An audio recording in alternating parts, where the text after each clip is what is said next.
C'est aussi l'occasion pour moi de faire mention d'une situation très difficile à laquelle est confrontée la population du Kasaï et spécialement celle de la ville de Chikapa.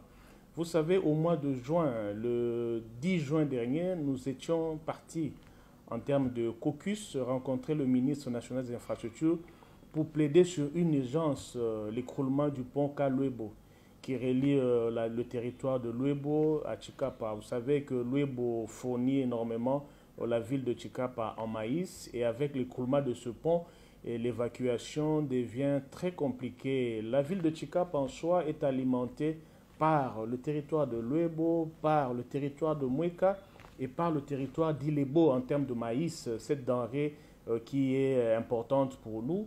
Mais depuis un temps, elle se fait rare. Non seulement elle se fait rare, elle a presque doublé de coût. Le bol qui se vendait hier à 12 000 francs est aujourd'hui vendu à 20, 22, 23 000 francs, ce qui rend un peu la vie assez difficile. Ce qui est important, c'est encadrer les paysans, les outiller pour une meilleure production. La pratique qui consiste à donner des sacs de farine affaiblit un peu l'élan des cultivateurs. Vous voyez un cultivateur qui se met à attendre le maïs qui viendrait d'une organisation internationale plutôt que faire le champ, nourrir sa propre famille et vendre.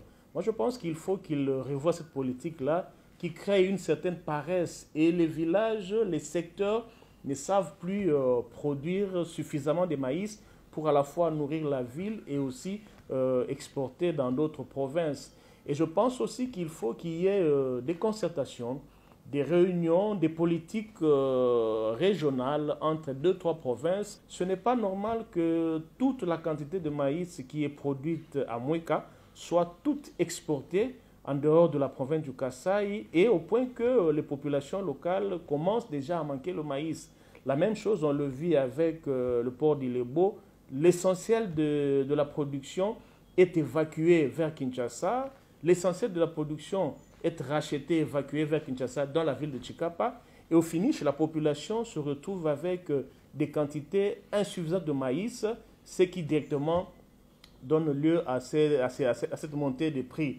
Et je pense que le rôle d'un gouverneur, c'est aussi la fermeté par rapport à la protection des intérêts de sa propre population.